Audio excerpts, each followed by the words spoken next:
അസ്സലാമലൈക്കും. പച്ചൂസ് കിച്ചണിലേക്ക് എല്ലാ കൂട്ടുകാർക്കും സ്വാഗതം. നമുക്കിന്ന് നല്ലൊരു നോമ്പ് കഞ്ഞിൻ്റെ റെസിപ്പി കണ്ടാലോ. അതിനായിട്ട് നേരിയ അരിയാണ് എടുത്തിട്ടുള്ളത്, അതായത് ബിരിയാണി അരി. ഇത് 3/4 ഗ്ലാസ് എടുത്തിട്ടുണ്ട്. ഇനി ഇത് നല്ലതുപോലെ കഴുകി വൃത്തിയാക്കി എടുത്തിട്ട് വരാം. ഞാനിപ്പോൾ വളരെ കുറച്ച് ക്വാണ്ടിറ്റിയാണ് ഉണ്ടാക്കുന്നത്. ഇത് നല്ലതുപോലെ കഴുകി എടുത്ത് വന്നിട്ടുണ്ട്. ഇനി ഇതൊരു ചട്ടിയിലേക്ക് ഇട്ട് കൊടുക്കാം. ഇതിനാവശ്യമായ വെള്ളത്തോടു കൂടി വേണം ചട്ടിയിലേക്ക് മാറ്റി കൊടുക്കാനായിട്ട്. നിങ്ങൾക്ക് ഇഷ്ടമുള്ള പാത്രത്തിൽ ഉണ്ടാക്കാവുന്നതാണ്. ഞാനിപ്പോൾ ചട്ടിയിൽ ഉണ്ടാക്കുന്നതേ ഉള്ളൂ. ഇനി ഇതിന് ഫ്ലെയിം കൊടുക്കാം. ഇനി ഇതിലേക്ക് അല്പം ഉലുവ ചേർത്ത് കൊടുക്കാം, അല്പം ചെറിയ ജീരകം ചേർത്ത് കൊടുക്കാം, തൊലി കളഞ്ഞ അല്പം വെളുത്തുള്ളി ചേർത്ത് കൊടുക്കാം, അല്പം കുഞ്ഞുള്ളി ചേർത്ത് കൊടുക്കാം. കുഞ്ഞുള്ളി മുഴുവനെയാണ് ഇട്ട് കൊടുക്കുന്നത്. ഇത് വെന്ത് വരുന്ന സമയത്ത് ഉടഞ്ഞു പോയിക്കോളും. അല്പം ആശാലി ചേർത്ത് കൊടുക്കാം. നിങ്ങൾ ഇതുവരെ ആശാല ചേർത്ത് ഇതുപോലെ കഞ്ഞി ഉണ്ടാക്കിയിട്ടുണ്ടോ? ഉണ്ടെങ്കിൽ കമൻറ്റ് ചെയ്യണേ. പാകത്തിനുള്ള ഉപ്പും കൂടെ ചേർത്ത് കൊടുത്തിട്ടുണ്ട്. ഇനി ഇത് നല്ലതുപോലെ തിളച്ച് വരട്ടെ.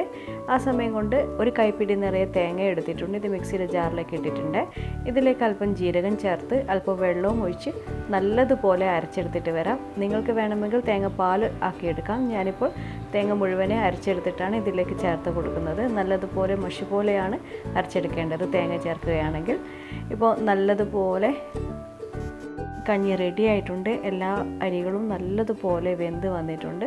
ഇനി നമ്മൾ അരച്ചെടുത്ത ഈ അരപ്പ് ഇതിലേക്ക് ഒഴിച്ചു കൊടുക്കാം. ഇനി ഒരുപാടൊന്നും കുക്ക് ചെയ്യേണ്ട ആവശ്യമില്ല. അരപ്പൊന്ന് തിളച്ച് വന്നാൽ മതിയാവും. വെട്ടി തിളക്കേണ്ട ആവശ്യമില്ല. ഇനി ഈ മിക്സിയുടെ ജാറിലോട്ടേക്ക് അല്പം വെള്ളം ഒഴിച്ച് വീണ്ടും ഇതിലേക്ക് ഒഴിച്ച് നന്നായി ഒന്ന് ചൂടായതിന് ശേഷം നമുക്ക് ഫ്ലെയിം അണക്കാവുന്നതാണ്. കാരണം തേങ്ങയല്ലേ തിളക്കുന്ന സമയത്ത് പിരിഞ്ഞു പോവും. അപ്പോൾ നമുക്കിത് ചെറുതായി ഒന്ന് ഇളക്കി യോജിപ്പിച്ചതിന് ശേഷം ഫ്ലെയിം അണച്ചു കൊടുക്കാം. ഇത് ഒരു ഗ്ലാസ് മാത്രം കുടിച്ചാൽ മതിയാവും. നമ്മൾ നോമ്പ് തുറന്നു കഴിഞ്ഞതിന് ശേഷം നല്ല ഉന്മേഷം ഉണ്ടാവും ഇതുപോലെ കഞ്ഞി ഉണ്ടാക്കി കഴിഞ്ഞാൽ. അപ്പോൾ നമ്മുടെ കഞ്ഞി ഇവിടെ റെഡി ആയിട്ടുണ്ട്. ഇനി സേവിങ് പ്ലേറ്റിലേക്ക് മാറ്റാം.